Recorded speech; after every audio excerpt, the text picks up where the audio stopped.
I died on mushrooms, and the universe showed me everything. I want to tell you about the night I died. Not metaphorically, actually. At least it felt that way. Everything I thought I was, my name, my story, my fears, my past, just disintegrated. And what replaced it was everything. I've never experienced anything like it before or since. It changed me in a way that's hard to describe. But I'm going to try. Because maybe, just maybe, it could help someone else who's looking for something more. This was in the fall of 2020. You remember that time?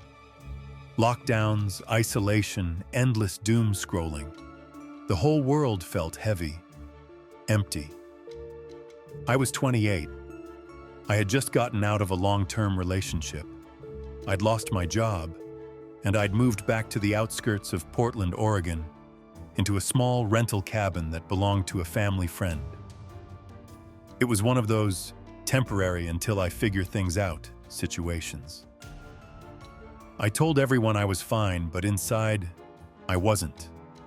I wasn't suicidal. I wasn't crying every day. It was something subtler, like I was quietly disappearing. I'd wake up, scroll my phone, maybe make coffee, stare out the window for hours. I wasn't living. I was drifting. One night I was talking to my friend Jake on the phone. He's the kind of guy who's always deep into some mind-expanding book or concept. Shamanic stuff, ayahuasca, fasting retreats. At some point I said, "Man, I don't know what's wrong with me. I just feel hollow." He didn't hesitate. "You need to reset," he said. "Come up to the mountain." He lived in a small A-frame cabin near Mount Hood. Forest all around, stars overhead.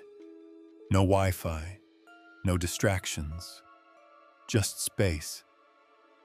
I didn't even think.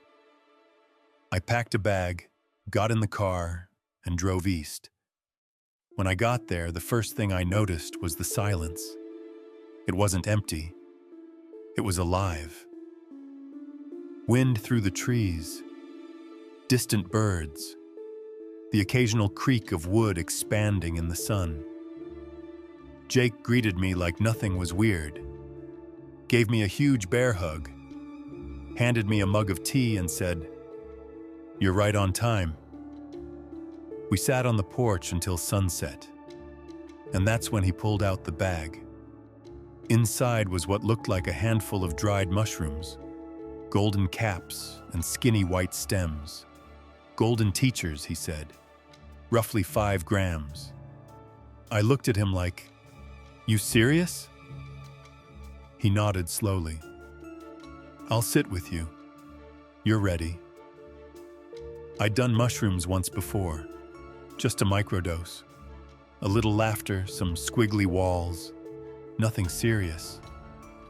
But 5 grams, that's what they call a heroic dose. Still, something in me said yes, not out of recklessness, not out of curiosity, out of need. I chewed them slowly, swallowing down the earthy, bitter taste, washed it down with lemon water. Then Jake led me into the forest. We walked for about 20 minutes until we reached a clearing, a perfect circle surrounded by pine trees. The ground was covered in soft moss. You could see the stars starting to peek through the branches above. I laid down on a wool blanket. Jake sat a few feet away, quietly drumming on a handpan, just a soft rhythm like a heartbeat. Grounding. That's when it started. At first it was physical. My fingers tingled. My arms felt lighter, like they were slowly dissolving. I could feel every part of my body, not in a tense way, but in a way that made me realize I'd been numb for months. Then came the visuals. The trees began to breathe, not sway. Breathe. Their trunks expanded and contracted like lungs. The stars above danced in slow spirals, each one pulsing with color and energy.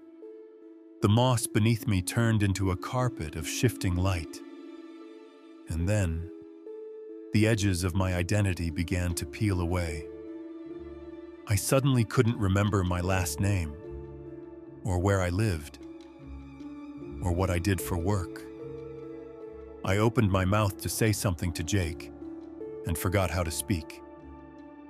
My thoughts unraveled.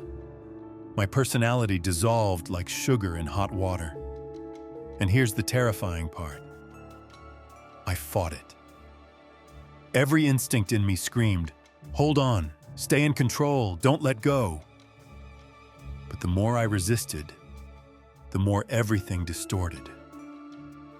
My heartbeat pounded. I felt like I was dying, literally dying. I looked up at the sky and thought, this is it. I've broken my brain. I'll never come back. I tried to sit up, but Jake's voice cut through the chaos. Calm, gentle, like a lighthouse in a storm. Let go, you're safe. You're exactly where you need to be. And for some reason, I listened. I laid back down, closed my eyes, and surrendered. The second I did, everything stopped. The fear, the noise, the resistance, it was like falling into warm water, infinite water, a perfect silence. I wasn't in the forest anymore. I wasn't even in me anymore. I was nowhere, but also everywhere. There was no time, no self, just pure, raw being. Imagine becoming light, becoming sound, becoming truth. I don't know how long I was in that space. It could have been 10 minutes. It could have been 1,000 years. But in that place, I understood everything. Not intellectually, not in words, just knew. Why pain exists, why love matters, why we forget, and why we're meant to. I saw my parents, not as people, but as souls playing roles. I saw my past mistakes, but instead of shame, I felt compassion, like a child learning to walk. I saw that everything was connected, not like a theory, like a fact. And then, the visions began. I saw myself as a child, laughing in a sprinkler in my backyard. I saw my future self, older, wiser, holding a child in my arms, crying tears of joy. I saw wars, weddings, births, deaths, strangers I've never met, ancestors I've never known. I felt their feelings like my own. I saw a version of Earth without people, and then I saw a version overflowing with light and music and joy. I saw God, not as a person, but as a feeling, a knowing, a presence so massive and loving, it shattered me with gentleness. It didn't speak. It didn't need to. It just was. And then, slowly, softly, I felt myself coming back. I felt the moss again, the breeze on my face, the weight of my body. I opened my eyes, and above me was the clearest sky I've ever seen. Infinite stars. Galaxies I swear weren't there before. Jake was sitting cross-legged, smiling. "Welcome back," he said. I just laid there, stunned. My face soaked in tears I hadn't realized I'd cried. The walk back to the cabin felt like walking through Eden. Every leaf, every stone, every breath was a miracle. I didn't say much that night. Jake didn't ask questions. He just made tea. handed me a journal and said, "Write it down, before it fades." I didn't sleep. I just wrote. Page after page. The next morning, I stood barefoot on the porch with the sunrise hitting my face. And for the first time in years, I felt present.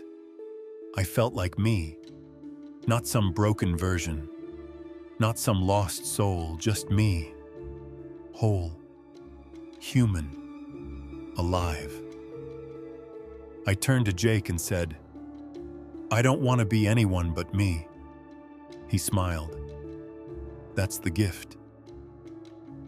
It's been a few years now, and I still carry that night with me. It didn't fix everything. I still have hard days. I still forget sometimes. But I never feel hollow anymore. Because once you've seen the truth, that we're all just sparks from the same fire, you can never fully go back to sleep.